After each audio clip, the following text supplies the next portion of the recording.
큰 박수로 단상으로 모시겠습니다.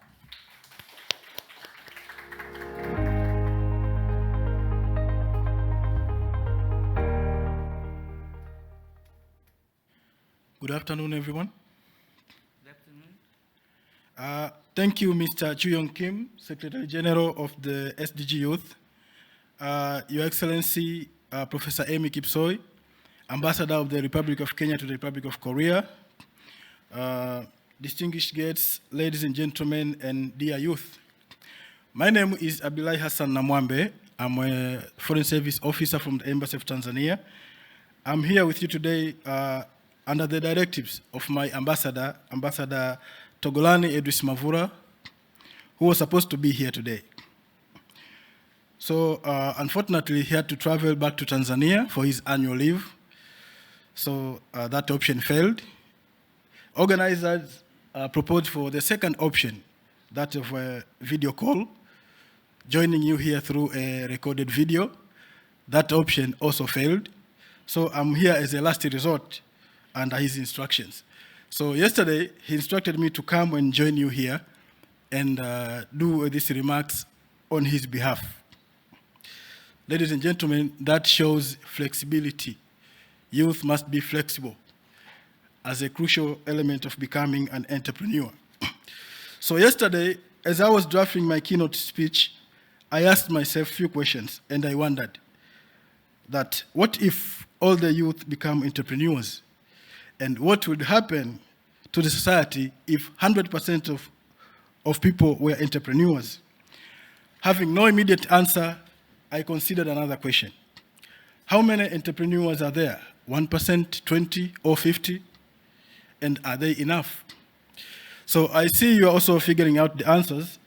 So reflecting on my position as a Tanzanian working in Korea, I rephrased the question once again. So I asked myself, how many Korean entrepreneurs are there in Tanzania? And this answer was clear, very, very few. These questions exhausted me, so I thought of an idea of having a lunch. Something I usually have here in Korea is beef soup, known as kalbitang. So I picked up my phone, opened the Coupang Eats, I ordered.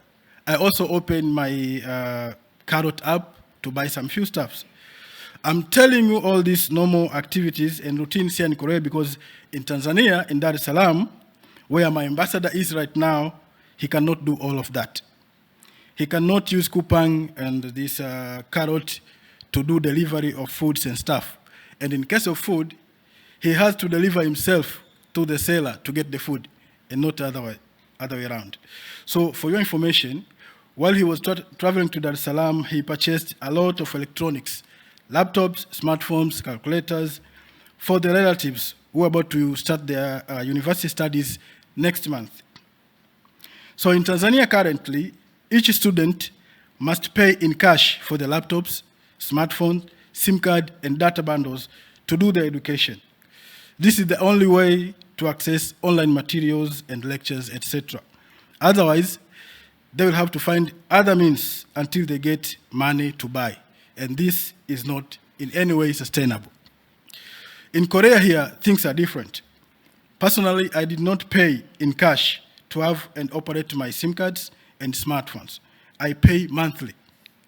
So observing these differences, I asked myself another question. If university students are guaranteed loans from the Higher Education Student Loan Board in Tanzania, why can't there be a system of not paying cash upfront and just be deducted from their loan sums on a monthly basis? For example, a standard smartphone in Tanzania may cost 500,000 Korean won, and a laptop, the same amount, and data bundles, the same amount for the whole month.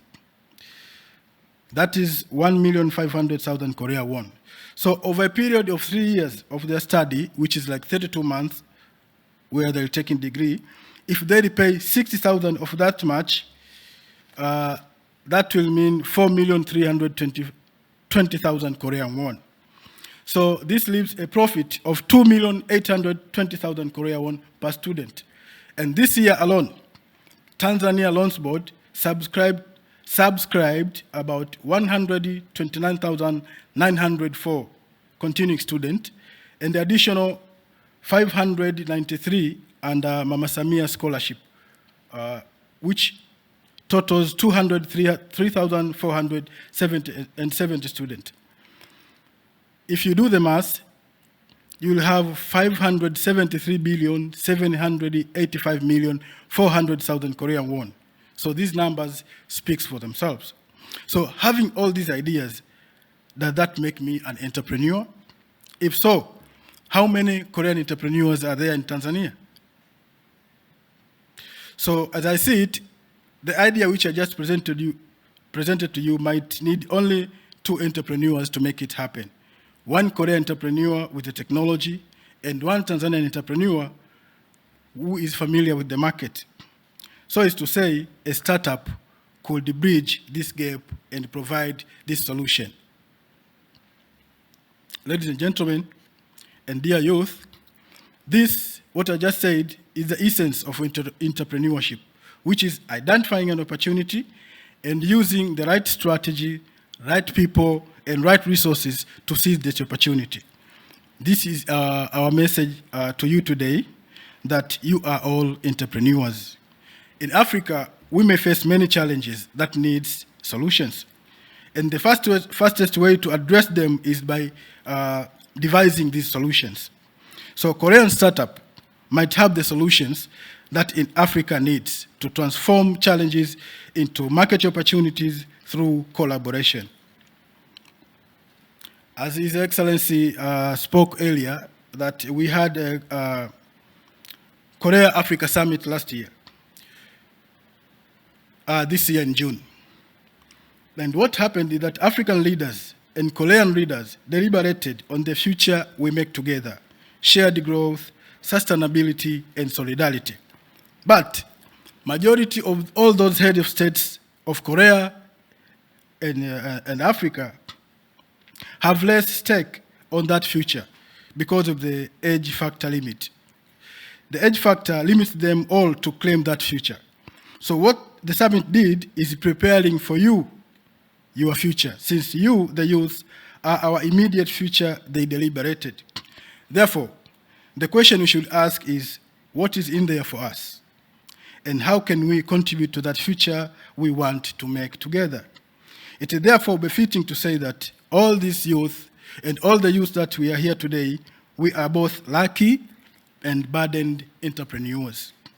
So we are lucky because we are exposed to Korea's development trajectory and the development model which enables this country to transition from a developing to a developed country in a short period of 5 decades. And you are similarly burdened to seek broader opportunities by observing what is available here and replicate it elsewhere in the world. To conclude, I wish to remind all of us that we, the youth, are undoubtedly the most potential resource that the society leverages for its future development and prosperity. I implore you and all of us to seize this opportunity to use the knowledge that we will have to make a lasting impact and legacy, not only in our universities, but also in our country and continent. Make us proud. I thank you.